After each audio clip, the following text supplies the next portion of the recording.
Radio Publique Africaine.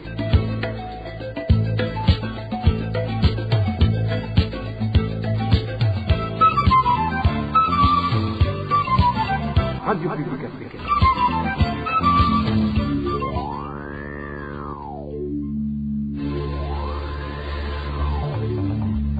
C'est le moment de suivre le journal parlé en français.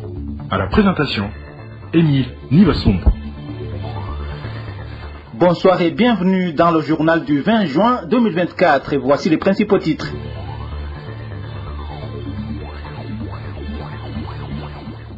La nourriture et l'argent sont en abondance au Burundi, selon Évariste Ndayishimiye. Le président de la République a adressé un message à la nation hier pour célébrer 4 ans passés à la tête du pays. Certaines boissons alcoolisées nuisent à la santé de la population alors que les autorités hésitent à prendre des mesures appropriées. Et des magouilles dénoncées par les enseignants dans la distribution du sucre dans la commune Kirundo. Nous allons également vous en parler dans ce journal. Tout de suite, le développement des titres.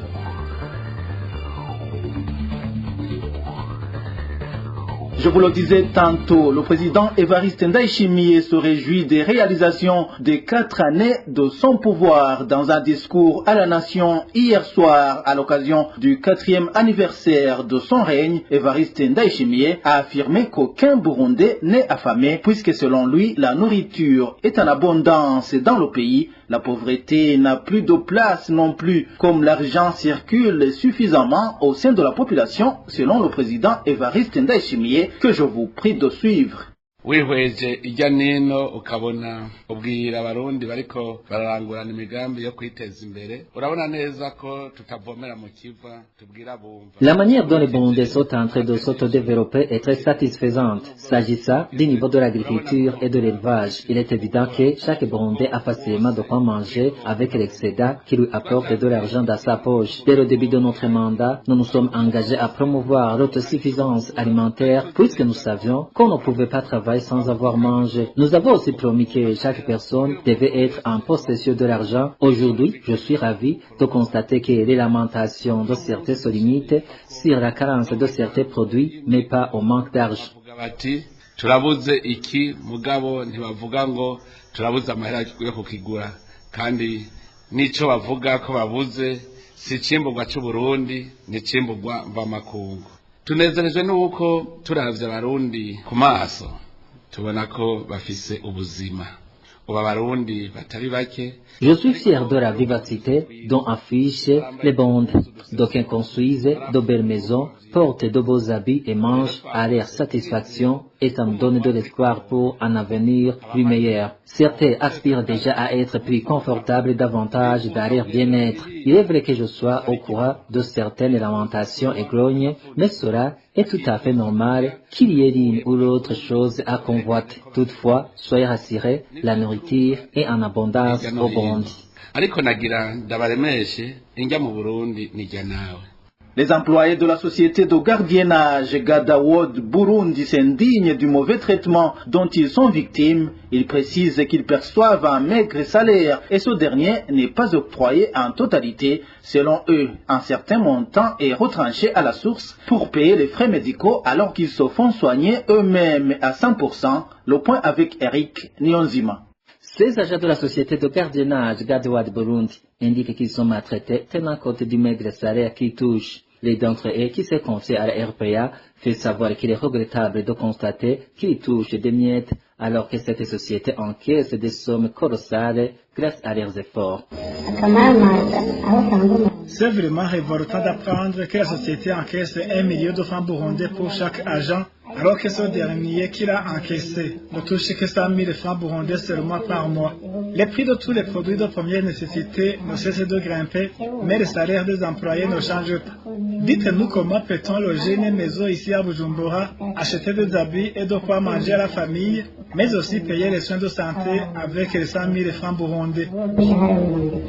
Ces emplois de la société Gadawad Burundi indiquent qu'au lieu que leur salaire soit revu à la hausse, il est plutôt retranché dans certains montants à source allouée aux frais médicaux, alors qu'ils se font soigner eux-mêmes à 100%. Ils nous trompent en disant qu'ils payent nos frais de santé tantôt à 100% ou à 80%. Pourtant, lorsque nous allons nous faire soigner, les agents de santé nous indiquent que notre société n'a pas encore payé et nous sommes obligés de payer nous-mêmes tous les soins à 100%. Nous ne sommes pas remboursés. Plutôt, ils retranchent chaque mois sur nos salaires un certain montant qui serait destiné à la mutuelle. Une autre pratique de cette société qui suscite des mécontentements en sein de ses employés, c'est le fait de leur faire travailler des heures supplémentaires non rémunérées, regretteraient d'entre eux. On travaille 12 heures par jour. Pourtant, selon le code du travail, les heures de travail par jour sont au nombre de 8. Pire encore, lors du recrutement des employés, on choisit les candidats selon leur diplôme, mais personne n'est payé en fonction de son diplôme. Nous demandons d'être rétablis dans nos droits et que nous soyons traités comme d'autres employés et non comme des esclaves, parce que nous sommes nous aussi des humains. Que nos responsables se souviennent qu'ils encaissent des sommes colossales d'argent sur nos sueurs. Les employés de la société Gadoua de Burundi indiquent qu'ils ont porté l'affaire devant la justice depuis des années et qu'ils ont gagné le procès, mais le jugement rendu n'a pas encore été exécuté. À ce propos, la rédaction de la RP a essayé de joindre Île-de-France, Lutikanga, directeur des ressources humaines, ainsi que Cyprien Leiragige, directeur des opérations, mais leur téléphone sonnait sans que personne ne décroche. En employant des enseignants durant 9 mois sans les rémunérer, le gouvernement viole la loi régissant les fonctionnaires, selon laquelle chaque employé doit être salarié et régulièrement. Propos de Lali Nibizi, éducatrice et ancienne présidente d'un syndicat des enseignants, le gouvernement devrait se rappeler que les conséquences de cette violation de la loi affectent non seulement ces enseignants, mais également les enfants qu'il leur a confiés ainsi que l'avenir du pays en général. Suivez Lali Nibizi. C'est une attaque contre le droit à l'éducation. Et parce que la conséquence est énorme. Quand un enseignant n'est pas payé, il ne peut pas se nourrir, il ne peut pas se déplacer, il ne peut pas acheter le nécessaire pour créer un environnement favorable à la préparation des leçons et il ne peut pas se sentir fier, il ne peut pas aimer le métier. Et or, on sait bien que le métier d'enseignant est un métier exigeant. L'enseignant doit se présenter à l'école comme quelqu'un de digne, quelqu'un de fort, car le métier exige de la force, exige aussi qu'il soit modèle au niveau de l'attitude, au niveau de l'habillement. Il ne faut pas qu'il soit en classe à se plaindre avec des courbatures parce qu'il a faim. Il doit donc avoir un air qui attire confiance, un air qui donne le modèle aux enfants et aussi de la force pour préparer des leçons, pour les donner, mais aussi des moyens pour entretenir sa personne et sa famille pour qu'il n'ait pas de soucis de survie pendant qu'il donne ses leçons. L'impact du retard du salaire de l'enseignant, c'est donc que l'enseignant, il est en quelque sorte déprimé. Quand il n'a pas d'habits, il est humilié. Les enfants manquent de modèles, mais aussi l'enseignement perd de sa saveur. Il ne peut pas préparer ses leçons et bien les donner parce qu'il n'en a ni la force ni le moral de préparer ses leçons. Mais aussi l'autre conséquence, ce sont les pertes de temps. Pendant cette période où l'enseignant n'a pas son salaire, il doit aller dans les différents services au niveau de l'éducation jusqu'au ministère. Alors il faut que, c'est d'ailleurs ma recommandation, que le ministère ayant en charge de l'éducation veille à la protection de ces enseignants en protégeant leur salaire. Parmi les enseignants embauchés au début de l'année scolaire qui se clôture, certains n'ont pas été rémunérés. Ils demandent au ministre de la fonction publique de les rétablir dans leurs droits. Nous avons encore une fois tenté de joindre le ministre Vénuste Muyavaga sans y parvenir. Dans un instant, nous parlons gouvernance dans le domaine de la santé.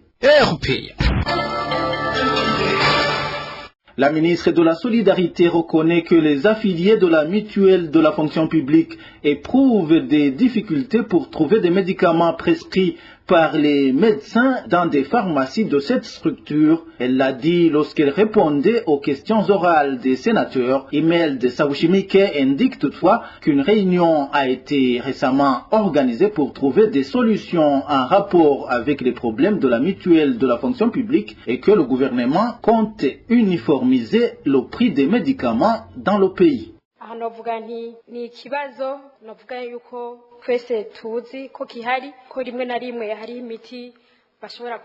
J'aimerais dire que nous sommes tous au courant de ce problème. Il y a des médicaments que nos clients ne trouvent pas par mutuelle, mais qu'ils peuvent trouver ailleurs. Dernièrement, nous avons organisé une assemblée générale extraordinaire pour analyser comment l'on peut développer le secteur de la santé. L'on était avec les personnes ressortissant des différents secteurs qui contribuent dans le domaine médical. Il y a eu des amendements que nous sommes en train de faire pour qu'il y ait une meilleure prise en charge et un meilleur accès aux soins pour tous les citoyens. Des fois, nos clients ne peuvent pas avoir ces médicaments à cause de la manière dont ils sont prescrits. Sur ce, l'on fait des réunions, surtout avec ceux du ministère de la Santé, pour régler les problèmes liés à la prescription. Si un médecin prescrit un médicament, il doit utiliser le nom chimique et non prescrire un médicament par son nom commercial. Bref, j'aimerais dire que nous en parlons avec ceux du ministère de la Santé afin de pallier à ce problème.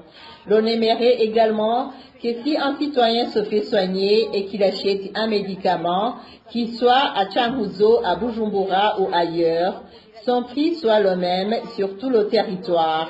Pour y arriver, il y a ce qu'on doit d'abord faire et informatiser cela pour que personne ne puisse pas trouver un moyen d'augmenter le prix.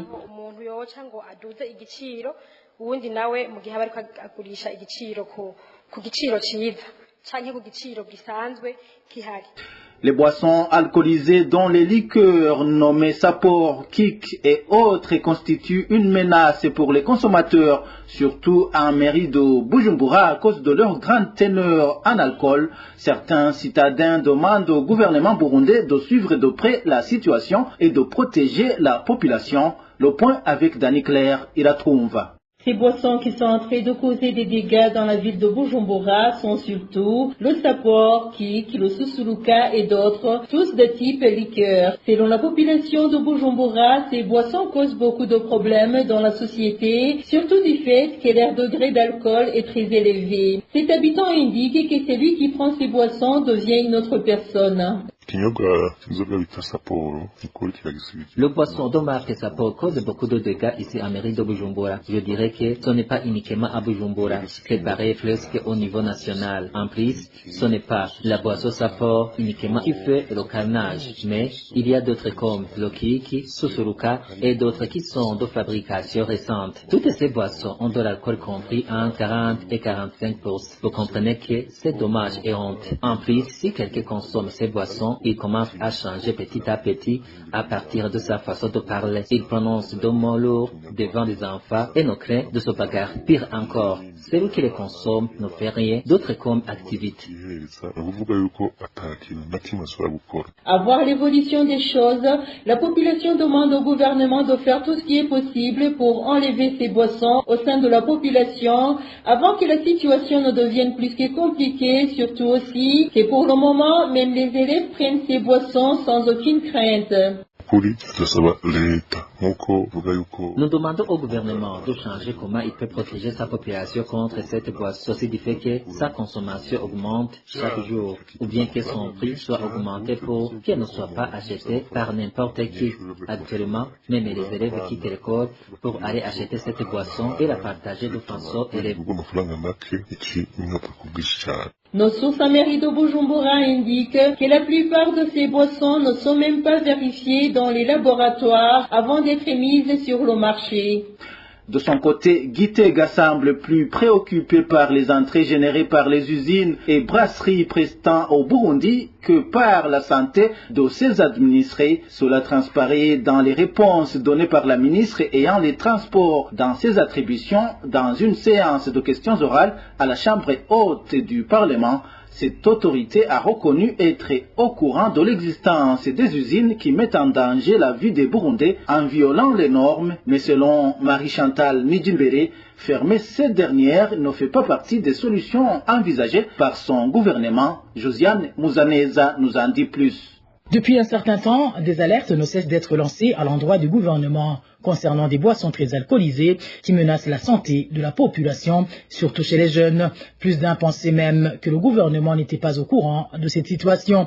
Eh bien, pour ceux qui en doutaient encore, la ministre ayant le commerce et l'industrie dans ses attributions vient d'éclairer leur lanterne. En effet, invitée au Sénat dans une séance de questions orales, la ministre Marie-Chantal Nijimbere a non seulement avoué que son gouvernement est conscient de la dangerosité de ces boissons sur la santé de la population, mais elle a également fait savoir qu'ils avaient des preuves que certaines boissons ne remplissent pas les normes. hano mu gihugu cyacu Burundi biribonekeza yuko kuva mu mwaka w'ibihumbi 2015 hagiye haragurirana cyane amahinguriro akora ibinyobwa vyambiye akoresha. Depuis 2015, on observe une prolifération des usines de boissons alcoolisées brassées à base de l'éthanol. Après avoir constaté que ces boissons étaient très prisées, notre ministère a pris différentes mesures allant dans le sens de protéger en premier la population contre ces boissons nocives pour leur santé. Cela parce que nous avons constaté que prises sans modération, ces dernières avaient des effets néfastes non seulement pour le consommateur, mais également pour son entourage. uzihereje ku rugero rurenze zirashobora kugirira ingaruka mbi ubwawe wonyene canke ugakora ico utakoze ugasanga ingaruka mbi zibaye ku kibano canke zibaye ku nyubako rusangi canke ibindi. Et la ministre Marie-Chantal Nijimbere de continuer en affirmant qu'ils ont découvert que certaines usines mentent pour obtenir l'agrément et s'écartent des conventions lors du brassage de leurs boissons. À titre exemplatif, la ministre a donné le cas de la boisson Sapor. Néanmoins, elle a avoué n'avoir jamais pris de sanctions à l'encontre de l'usine qui en fabrique, préférant plutôt la classer dans une catégorie autre que celle pour qui elle a une licence. ngiriye ko rero nko ku kinyobwa kimaze imisi kivugwa ca Sapor nubwo kitarenza ubukari bwa 16% muri ayo ma échantillons. Je ne vais pas y aller par quatre chemins. Je vais vous parler de la boisson Sapor. On a décidé qu'il était impératif de la classer dans la catégorie des liqueurs. Cela parce que lors de l'agrément de l'usine qui fabrique cette boisson, ils avaient demandé l'autorisation de produire des vins. Donc, ils étaient supposés utiliser en grande partie des fruits. Mais d'après les résultats d'analyse de nos laboratoires, le constat a été que la quantité des fruits était très minime, d'où on a jugé bon de mettre cette boisson dans la catégorie des liqueurs. urugero rw'ivyamwa rurimo ari buto cyane bivuga yuko ari ngombwa ko kija muri catégorie y'amaliqueur. N'étant pas outillé pour contrôler les boissons nocives fabriquées sur son sol, Gitega a alors pris la décision d'exiger que ces boissons continuent d'être vendues, mais cette fois-ci à un prix très élevé afin d'en éviter l'accessibilité au petit peuple, du moins selon les explications données par la ministre Marie-Chantal Nijimbere. Ingingo igira kabiri yabaye yo kuduza amacupa atekerwamo ivyo binyobwa kuko kuva mu mwaka uheze vyaribonekeza yuko. La deuxième mesure qu'on a prise a été de changer l'embouteillage, c'est-à-dire que désormais ces boissons seront embouteillées dans des récipients de 750 ml, car on a constaté que les années antérieures, ces boissons étaient emballées dans des bouteilles de 250 et 300 ml, ce qui fait que tout citoyen pouvait se trimballer avec partout. Et je peux vous certifier que cette mesure est bien observée. Iyo ngingo yuko ivyo binyobwa bitekerwa mu macupa y'amamililitiro 750 yarafashwe kandi barayubahiriza.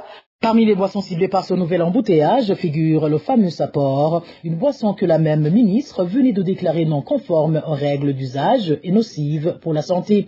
Et malgré cette mesure, le constat est que cette boisson continue d'être très consommée, ce qui pousse plus d'un à s'interroger sur le pourquoi Gitega ne ferme pas l'usine qui fabrique cette boisson jusqu'à ce qu'elle rentre dans les rangs. Ici, la réponse est très simple. Le gouvernement a trouvé une astuce infaillible. En effet, en tant que gouvernement laborieux, Gitega a jugé bon de renflouer les caisses de l'État, et ce, explique la ministre Marie-Chantal Nijimbere, pour le bien-être de ses administrés. Kuva mu mwaka wa 2023 twaragerageze kwenda turaduza amatagisi kuri ayo mahinguro no kuri ivyo binyobwa kugira ngo bishobore gushika. Depuis 2013, on a essayé de revoir à la hausse les taxes à l'encontre de ces usines, cela dans le souci de rendre ces boissons trop chères. Même dans la loi budgétaire de cette année, nous avons demandé à ce qu'il y ait une surtaxation de ces boissons, tout ça dans le but de protéger la population. De cette façon, le consommateur réfléchira à 2 fois avant d'acheter ces boissons qui s'obtiendront désormais à des prix exorbitants.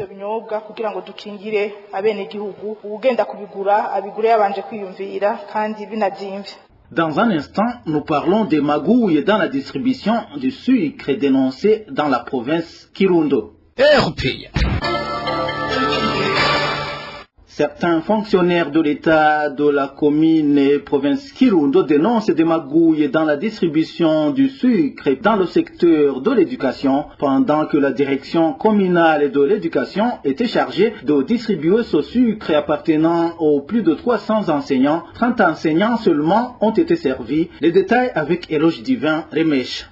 Le sucre est destiné aux enseignants qui résident dans la commune d'Okibondo, en provenance de l'usine Sosumo, était en premier lieu distribué aux chefs de différents quartiers et ces derniers procédaient à la distribution aux enseignants. Par après, le constat a été que ce système de distribution engendrait des perturbations du travail du fait que les fonctionnaires de l'État en général et les enseignants en particulier pouvaient passer toute une journée sur des lignes d'attente, ce qui impliquait des absences au travail. La Sosumo, en collaboration avec les autorités provinciales, ont donc décidé que le sucre soit géré par les responsables de différents secteurs de la fonction publique afin de faciliter la tâche aux fonctionnaires de l'État. Au niveau du secteur de l'éducation, 20 sacs de sucre ont été rassemblés pour être distribués aux enseignants de la commune de Kirundo, affirment certaines sources. Mais la distribution s'est caractérisée par des lacunes, en l'occurrence le favoritisme que le directeur communal de l'éducation, Jean-Marie Karambidi, a manifesté. Résultat, peu d'enseignants ont été servis, révèle cette source qui tient compte de l'effectif des enseignants qui résident en commune Kirundo. La quantité du sucre destiné à être distribué aux enseignants était estimée à 1 tonne, c'est-à-dire 20 sacs. Mais nous avons été surpris d'apprendre que 30 enseignants seulement ont pu obtenir le sucre. Tous les enseignants sont regroupés dans un seul groupe WhatsApp, mais aucun communiqué n'est passé dans ce groupe pour annoncer la distribution de sucre. Certains enseignants ont été signalés par leurs amis travaillant dans la direction communale de l'éducation. Ils leur disaient que le sucre était disponible au bureau de la DC Kirundo. Ainsi, ces enseignants demandent qu'ils soient servis à leur tour du sucre qui leur était destiné, ce qu'ils considèrent comme un rétablissement dans leurs droits. La rédaction de la RPA a contacté le directeur communal de l'éducation, Jean-Marie Karambidi, pour recueillir sa réaction aux accusations portées contre lui, mais ce dernier s'est abstenu de tout commentaire. La corruption et les magouilles continuent de s'observer également sur les stations-service se trouvant dans différentes provinces du pays. La population pointe du doigt certains policiers. Le point avec Nadège Irakoze.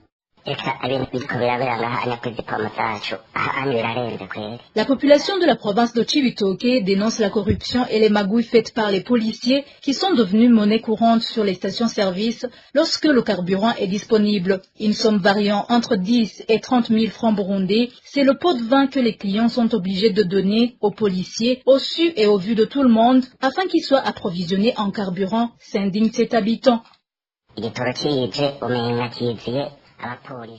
Quand le carburant arrive, c'est comme s'il est destiné aux policiers. Si tu n'as pas une somme de 10 à 15 000 francs burundais, tu ne peux pas avoir une place parmi les clients à servir.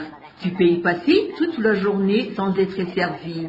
Alors, tu n'as pas d'autre choix que d'aller acheter le carburant le plus cher qui provient de la République démocratique du Congo. Pourtant, les chauffeurs des véhicules peuvent très bien coordonner la distribution du carburant à tous les clients, mais quand les policiers sont présents, ils sèment le désordre et ne servent que ceux qui acceptent de payer des points de vin. Pour que tu puisses faire le plein de ton véhicule Probox, tu dois leur donner 25 à 30 000 francs. Et ces policiers prennent cet argent devant tout le monde sans se cacher.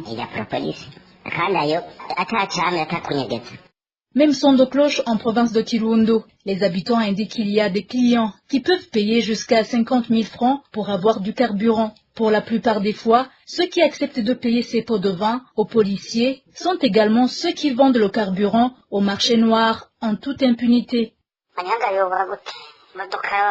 Comment il n'y aurait pas de magouille puisque les conducteurs de véhicules et de motos sont tous en attente d'être servis? Alors, il y a des véhicules qu'on appelle VIP qui paient 50 000 francs pour qu'ils soient servis avant tout le monde. Ce sont ces policiers qui perçoivent cet argent. Souvent, les clients qui paient ces bons de vin sont les motards qui vendent le carburant au marché noir car ils sont servis à maintes reprises avant les autres clients. Ces citoyens qui se sont entretenus avec la RPA demandent au gouvernement burundais de laisser les investisseurs qui le peuvent importer le carburant pour que les Burundais puissent sortir de cette crise de carburant qui paralyse tout le pays. Pour clore cette édition, le 20 juin de chaque année, le monde entier célèbre la journée mondiale dédiée aux réfugiés. Cette journée a été décidée par l'Assemblée générale des Nations unies. C'était en 2001. En cette date, cette journée est célébrée pour la 23e fois. Cette journée qui arrive au moment où des centaines de milliers de Burundais sont en exil dans différents pays de la sous-région. Le rapport du Haut Commissariat pour les réfugiés HCR montre qu'au 31 mai 2024, les réfugiés burundais de la sous-région étaient au nombre de 282 798, dont 111 747 sont hébergés par la Tanzanie. Voilà, c'est par ici que nous mettons un point final au journal du 20 juin 2024. Merci à vous tous qui nous avez suivis. À la présentation, c'était Émile Niwasumba. Au revoir.